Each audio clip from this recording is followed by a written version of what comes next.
Boa tarde, tudo bem com vocês? Pessoal, me chamo Tasso Souza, aqui da Renove, alguns já me conhecem, os clientes. Faz 20 anos que eu ando projetando em alguns estados aqui do Brasil, seja obra presente ou até mesmo à distância. Bom, eu vou fazer esse vídeo hoje aqui porque tem algo ao longo dos anos que está me chamando muita atenção.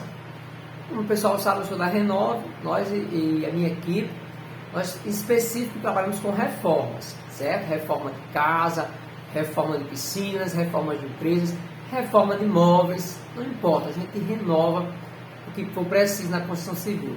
Mas o que tem me chamado a atenção é que, devido a eu pegar reformas, eu pego outras obras de profissionais que fizeram. Então, tem um ponto hoje que eu quero falar com os amigos profissionais, tanto designers como arquitetos, que é um ponto muito interessante que está acontecendo ao longo dos anos.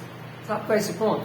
O ponto é que eu estou reformando casas e comércios que clientes que estão reclamando que não se sentem na sua própria casa, não se sentem que o comércio tem a sua identidade. Então, eu trago um alerta aqui para nós, profissionais, designers, arquitetos, engenheiros, para que venhamos cada vez mais projetar e vir com essa parte técnica, mas não colocando a nossa personalidade na casa ou no comércio dos nossos clientes.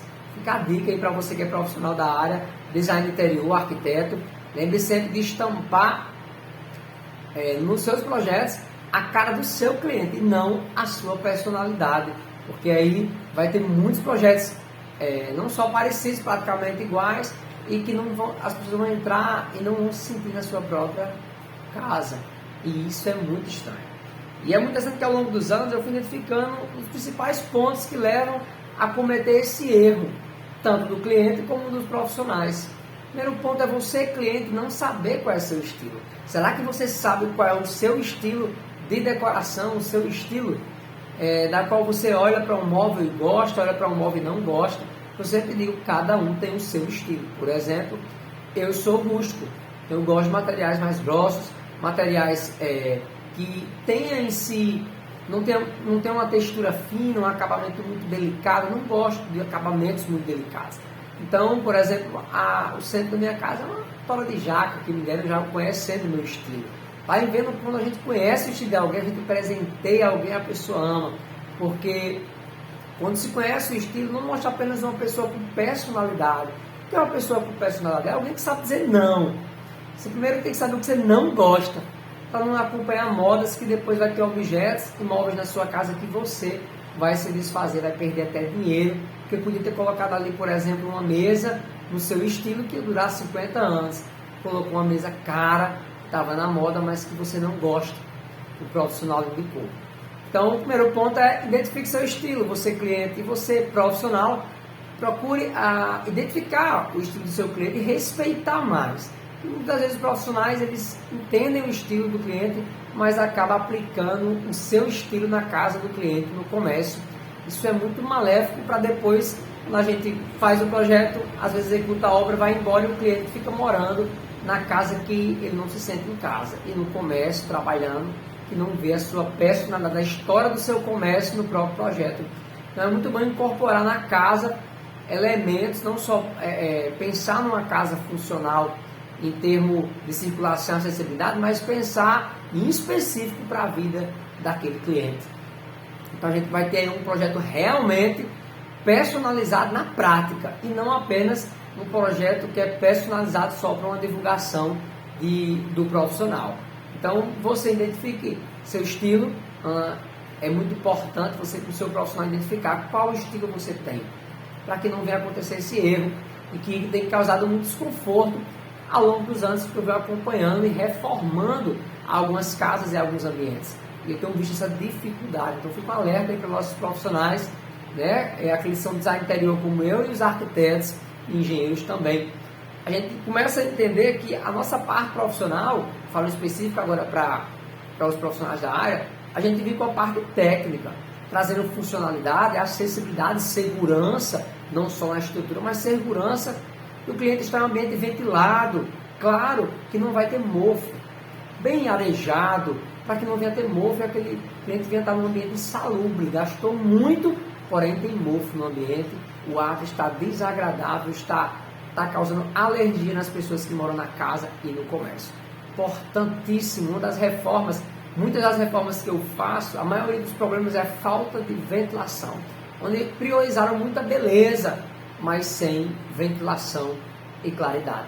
Fica a dica para você, amigo profissional, para caprichar aí, não tá diminuindo as janelas junto com o cliente, porque vai economizar na obra, mas depois o cliente vai estar gastando muito mais reformando, não só comigo, mas com outras empresas que reformam casas que estão muito quentes, muito baixas.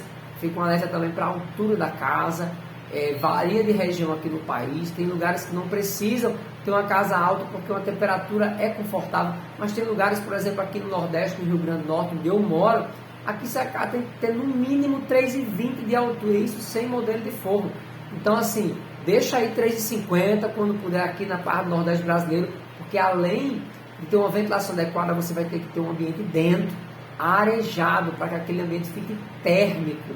Não só entre vento, mas fique térmico, para quando lá fora estiver muito quente, dentro não está quente. Para quando lá fora também estiver muito frio, que aqui no Nordeste tem os dias frios sim, dentro não fique muito frio. Você entende isso? A gente começa a compreender a importância de um profissional, um bom profissional, que escute o cliente.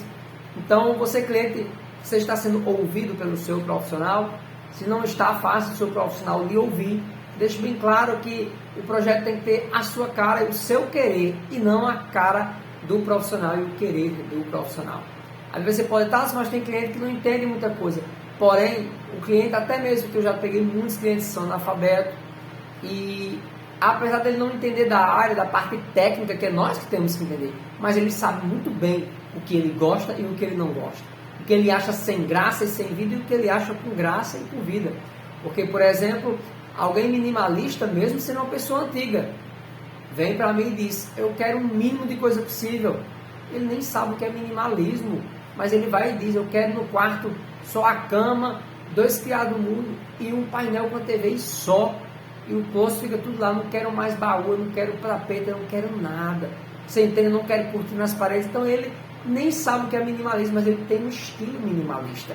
Então aí eu tenho que reconhecer, eu como um bom profissional, eu tenho que reconhecer o estilo dele e respeitar. E não começar a inventar, não, mas bota o baú porque o baú vai ter onde guardar os materiais da cama para não precisar botar no poço. Aí eu tenho que inventar uma lógica no que ele está me dando. Tá? Nesse exemplo que você deu, qual a lógica disso? Eu tenho que colocar umas gavetas dentro da cama, entendeu? Que ninguém veja, nem ele, mas que dê um espaço ali na própria cama, que eu possa suspender a cama e guardar materiais ali, para não ter que levar lá para o curso. Você está entendendo o exemplo que eu dei? A gente como profissional, a gente vem se redobrar nessa parte técnica, porém a gente tem que ter a consciência que o estilo e o querer vai ser sempre do cliente. Então, você cliente, você está construindo um sonho. Construir no Brasil é caro. Imagine construir errado. É caro 2 vezes. Então, para não errar, planeje bem. Porque olha, quando a gente reforma com consciência, a gente reforma bem a casa. Reforma para depois não fazer. Imagina, a maioria das reformas que eu peguei é tudo de outras reformas que não deram certo também. Fico alerta. A casa foi reformada uma vez, depois ainda continuou, por exemplo, a última obra ainda continuou com os banheiros que não dava para entrar uma cadeira de roda, que não tinha acessibilidade no banheiro. Uma acessibilidade que eu digo é o mínimo de circulação para que alguém ande ali normalmente. Não tem, mesmo já tendo sido feitas reformas naquela casa. Então o principal, que era a segurança, a circulação não teve, mas a beleza, a preocupação excessiva com a estética do ambiente, para que o profissional venha divulgar nas redes sociais, hoje tem destruído, de certa forma, o gosto de alguns clientes. E eu vejo clientes hoje vendendo casas caríssimas, porque justamente não se vê morando na casa, e diz que a casa é linda, que ficou impecável, porém não para ele morar, porque ele não gosta das cores, não gosta dos móveis. Alguns acham os móveis exagerados, outros acham sem graça. Você entende? Isso foi um gosto do cliente que não foi respeitado. Esse vídeo tem lhe ajudado a você procurar buscar qual é o seu estilo de decoração, e se precisar de mim, falar aqui no direct, tá bom? Que eu vou ter um carinho e satisfação de atender você, não importa o estado aqui do Brasil que você esteja.